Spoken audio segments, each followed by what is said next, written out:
The tense battle between Psychorochi and Tatsumaki continues, with Tatsumaki being rather upset at Psychorochi for ruining her dress, which reminded me of Johnny Cage from Mortal Kombat when he was saying, "These were $500 sunglasses, asshole."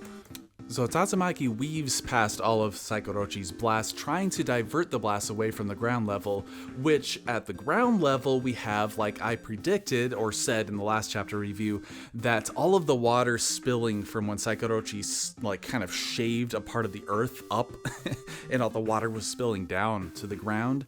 Now it is starting a almost cataclysmic event, especially for those nearby towns. But we have an insanely huge feat from Tatsumaki, lifting up like the earth, like huge chunks of the earth, like meteor-sized chunks, to create kind of a moat for all of the water to go into, thereby saving all of civilization.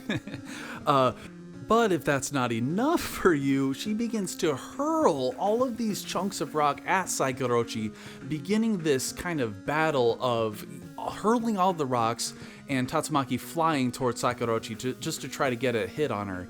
And this reminded me of Dragon Ball Super when Goku was fighting Kefla as Ultra Instinct Omen, and he was charging up his Kamehameha the whole time. And finally, Psychorochi just can't keep up with the overwhelming numbers of all the giant chunks, and one hits her and splits in half in just a three picture spread on a page. Really wonderfully done. And if you think that that was the apex of the battle, you were sorely mistaken, as we get a really sexy image of Psychorochi and her saying, "Is that all you got?"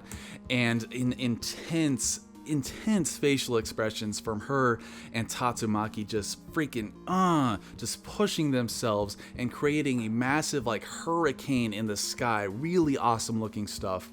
But we actually get some onlookers from some of the heroes saying, "Oh man, that looks like the end of the world." And I'm thinking, yeah, I mean, the last chapter looks like the end of the world. Like something like shaving a part of the earth off would be the end of the world, you know what I'm saying? But we get into the middle of this hurricane, and if we think, it looks intense. All these rocks flying around. If you've seen the movie Twister, like that pales in comparison to what we're seeing now. And Psychorochi, interestingly, actually says, "Oh, I don't need my eyes to see you. I can just sense out your energy." And you think she has Tatsumaki dead to rights, but it turns out she pulls one of those clone jutsus from Naruto. When they hit him with the knife and it turns out to be just a log that they hit. Tatsumaki has this stone representation of her that she like imbued with her energy or something.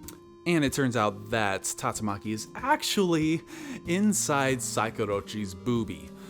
So we have a very perverse moment here that I'm sure a lot of people will really appreciate, with Psychorochi just fondling her own breasts.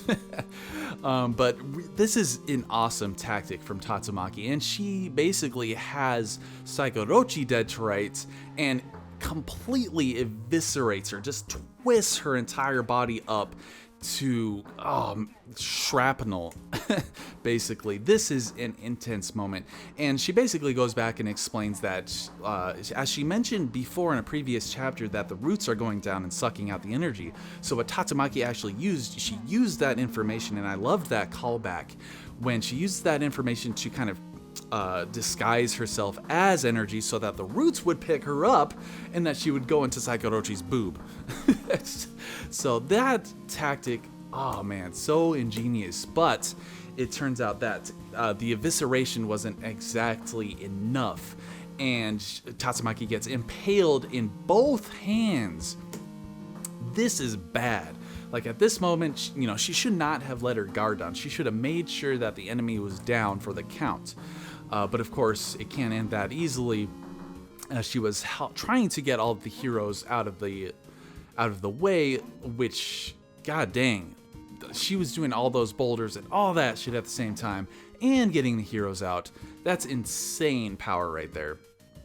But it was really kind of a confliction in tone. I thought it was a funny moment, but when she drops Puri Puri Prisoner onto Atomic Samurai, and he's completely nude. That was a hilarious moment, but kind of a clash in tones because we get this really dire image from Tatsumaki that is in big trouble, and then a really funny moment after that. But we see, Sakurachi is not down for the count, but she is thoroughly messed up. I love the intensity. This whole chapter was so intense with the action, and we think that Tatsumaki might be done for here. She's impaled, and she's about to blast her in the freaking face with this blast. But Genos, Demon Cyborg himself, comes in for the save. And when he charged up this blast to attack Sakurachi, I thought, wow, this, reminds me of the blast he was charging to destroy that meteorite. And sure enough, during this battle, he is basically going full power, and he even mentions that he used the same attack that he would use to, knock away a giant meteor. So that was really cool. And this, for 1 second, it doesn't even drop the tension for 1 second. But this distraction allows Tatsumaki to regain her concentration on the heroes, which was a nice touch. Even Blizzard, speaking of Blizzard, she is freaking out here because we know that she's not nearly as powerful as Tatsumaki. So she's like, what can we even do against these monsters? This is insane. And she's right, it is insane. She has a right to be scared, especially when Sakurachi reforms herself into her sexy form instead of the monstrous, grotesque guts. So that is where we leave off the fight to go toward a very funny scene with Saitama and the one-eyed monster and Flashy Flash, where the one-eyed monster, remember, is female, has basically made a corset around herself, squeezing her body because they've been in there so long they're starting to get hungry. And Saitama says, "You look ridiculous like that," and he decides to do it himself to see if it would work. That very funny scene. Very funny way to end a very hype and basically extremely intense chapter. And I'm almost thinking that this might be a good time to divert attention away, to give us a little bit of a break away from all this intensity, to focus on some of the other heroes maybe doing, like saving some citizens from the city around where, the water was about to destroy their entire lives. So, what did you guys think of the chapter? Drop your thought waves down in the comments below. Thanks for watching this video. I really appreciate it, and take it easy.